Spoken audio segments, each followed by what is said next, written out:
Ô, Rondinelli, enquanto você falava, eu estava lembrando aqui, e aí eu queria te fazer uma provocação com base nisso, que você acabou de dizer. Tem um problema, então, na maneira como a grade curricular da maioria dos cursos está organizada, né? Para esse debate não brotar, não florescer. Porque eu concordo com você, é um debate difícil, sim, para ser feito no nível de graduação, mas ele precisa ser feito, sim, né? A gente precisa encarar esse debate para haver condições melhores de uma escolha futura.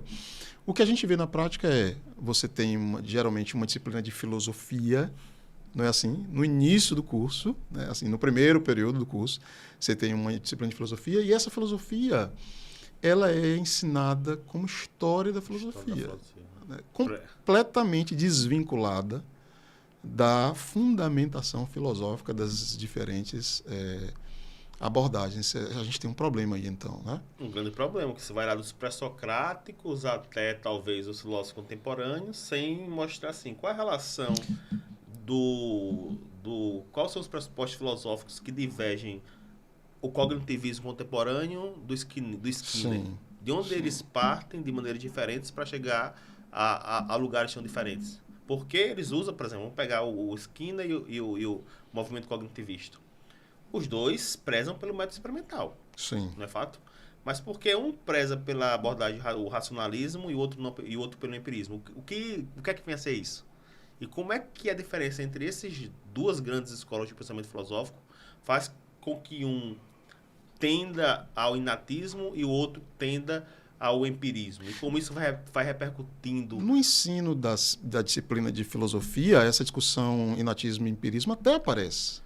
Mas de maneira muito descolada da questões de pesquisa concretas. Sim. E da relação com as futuras abordagens, da psicologia. Não tem essa discussão.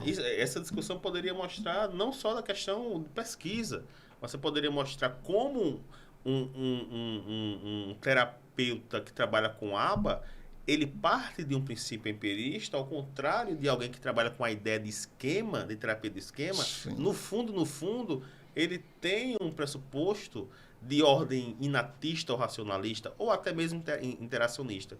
Então, Paulo, a gente está entrando aqui nessa questão de formação. Essas coisas têm que ser conjugadas. A disciplina de filosofia não era para ser primeiro período.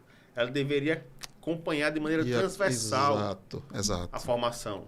Então, no sexto período, eu estou tendo aqui terapia cognitivo-comportamental. Eu poderia ter também uma discussão de racionalismo, interacionismo e ver como isso se integra. Agora, como efetivar isso, aí é um debate mais complexo, porque os cursos eles tendem a ter uma coisa meio fechada, né? Agora é a hora da prática. Sim. E o aluno também, acho que funciona a partir da ansiedade de aprender procedimentos. Né? É outro tópico que eu acho que vale a pena a gente conversar. Né? Essa pressa por resolver esse tecnicismo, que a gente entende de onde vem. Sim.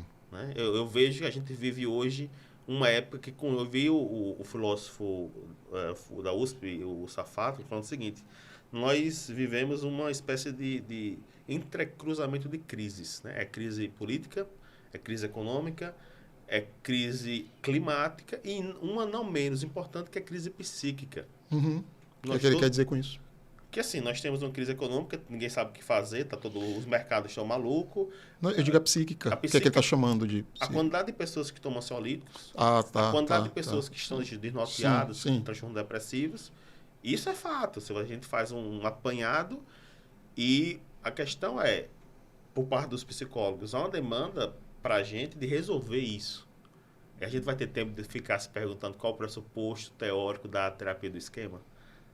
Nesse sentido, há uma pressa para os psicólogos. O Paulo está com ideação suicida. Tem que resolver. Não dá tempo quer dizer, que não é que não haja tempo. O psicólogo fica numa angústia de resolver. Então, nessa angústia de resolver, ele às vezes esquece, sim. Mas para resolver, você tem que ter um médico, ele tem que ter fisiologia bem feita para poder fazer um procedimento cirúrgico. Não comparando a nossa psicologia à fisiologia médica. Mas não se faz as coisas de maneira espontaneísta. Deixa eu fazer uma provocação aqui a você e a quem estiver nos acompanhando também. Não vai dar para a gente aprofundar isso, mas só para marcar assim, uma contraposição. Eu estou terminando de ler o Steven Pinker, que você conhece muito bem, que eu sei, O Novo Iluminismo. Uhum. E eu estou... Veja, é um autor de uma perspectiva muito diferente da minha perspectiva, da minha visão de mundo, mas eu estou encarando ele, eu estou lendo ele, eu quero saber o que esse cara tem a dizer, né? E lá, bom, é um livro enorme, né? Lá nas alturas, mais da metade do livro, ele diz, Rondinelli, que afirmações como essa... veja, o livro é uma celebração à ideia de progresso, sim, né? Sim, então, em geral, o que o Pinker está dizendo é o seguinte: o mundo hoje está muito melhor do que há 2, 3 séculos atrás. Uhum. E dentre essas melhorias está o campo da saúde. Então, ele se recusa enormemente a aceitar que, por exemplo, existe uma epidemia de depressão, uma epidemia de ansiedade. Ele acha que isso é um tipo de profecia de gente pessimista. Sim. Né? Talvez ele classificasse o Safatli aí, né? Enfim, porque ele está fazendo comparações estatísticas. É como se ele dissessem: existem esses fenômenos, mas eles não são estatisticamente significativos. Sim. Porque quando a gente olha de um modo geral, a saúde avançou e hoje as pessoas têm mais acesso a serviços, elas podem se cuidar mais. Então, de um modo geral, a saúde da população mundial, não é que ela vai bem, mas ela é melhor do que... Né? Enfim, já foi pior, né? Exatamente. Enfim.